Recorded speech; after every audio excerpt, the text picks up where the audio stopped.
reached out to them and said, hey, you know what? We're a neat little company here in San Francisco. I think we got a lot of potential. We got a lot of talent, a lot of passionate people working here, but we really need some help. We don't know how to be profitable. We don't know what's holding us back. We don't even know what the questions are that we should be asking. And so they quickly said, sure, you sound pretty good. They looked at our website, and we did some initial phone consultations to figure out really what was the best way to go forward. And it became pretty clear quickly that we needed a hands-on advisor immediately.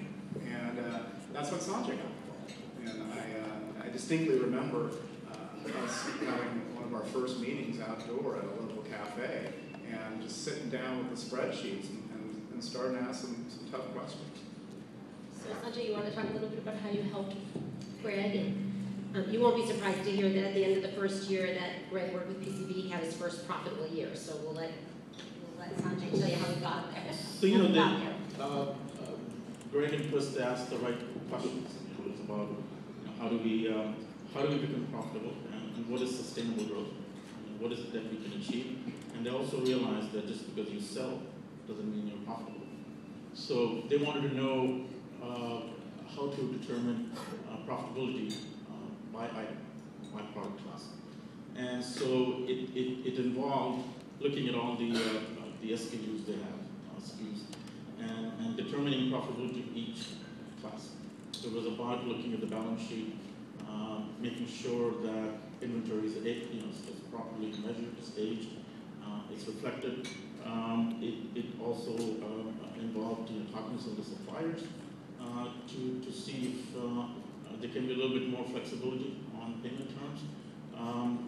It was about looking at different options, but primarily it was about understanding how to sell these products profitably, and the issue of sustainable growth, which they understood, and that made it much easier. And where would you say you're headed now?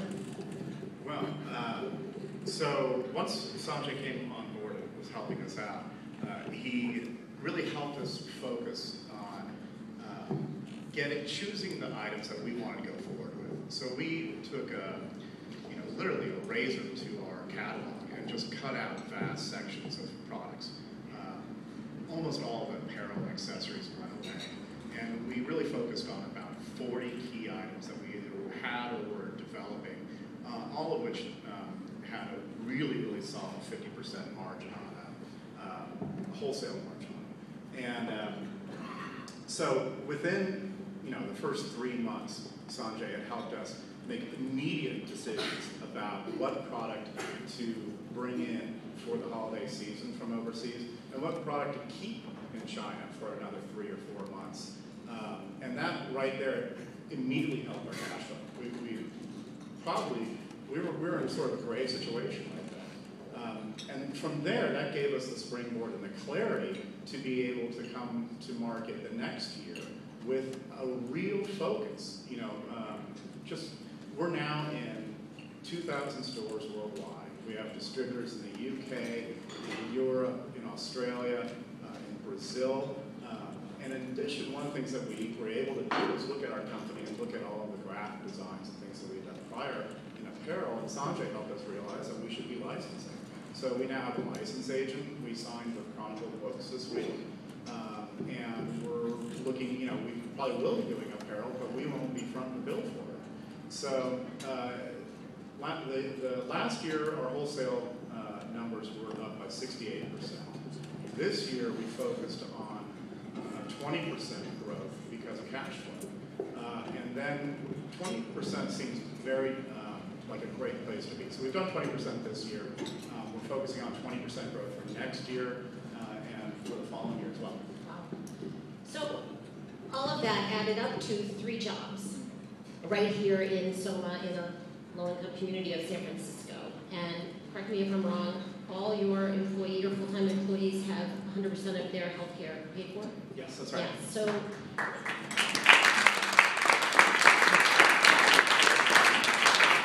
I don't know that Helen's going to tell you this later, but all 22 of her employees also have 100% of their health care paid for. So this is a big deal. I think we all know what a huge social impact it has for people to have a job that pays a living wage, and a job that provides health care and keeps you out of the emergency room when you have strep throat. I think in addition, from the story that Greg is telling, we cannot track. We know that Greg added 3 direct jobs here in San Francisco, and you may think to yourself, what's 3 jobs? But reinventing prosperity in California and America is 1 job at a time right now. And most of those jobs are coming from small businesses. And I'm going to guess with this growth that you're looking at hiring a few more people in the next couple of years. Yeah, I think it's also important to realize that we didn't lose the other 9 jobs. So. Right.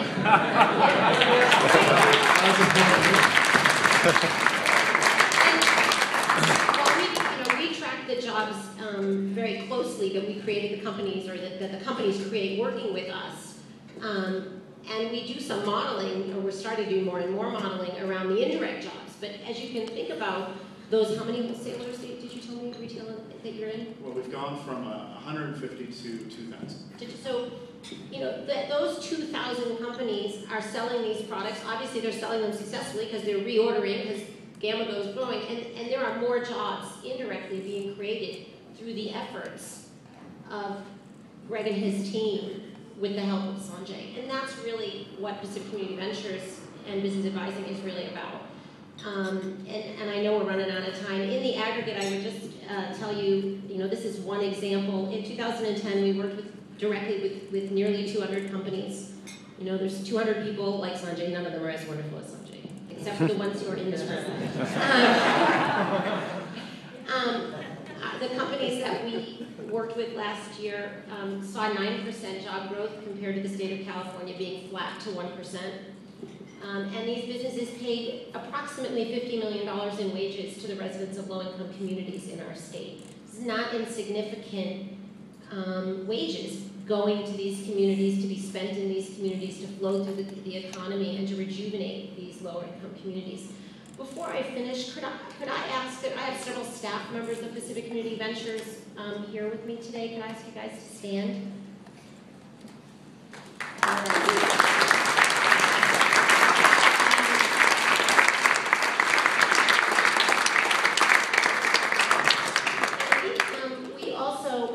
I know ACG has been wonderful in providing business advisors to us. I know Sanjay is a member of ACG. If you've advised a business through Pacific Community Ventures, could you also rise? I know there's Chris is here, and Linda's here, and Leon's here.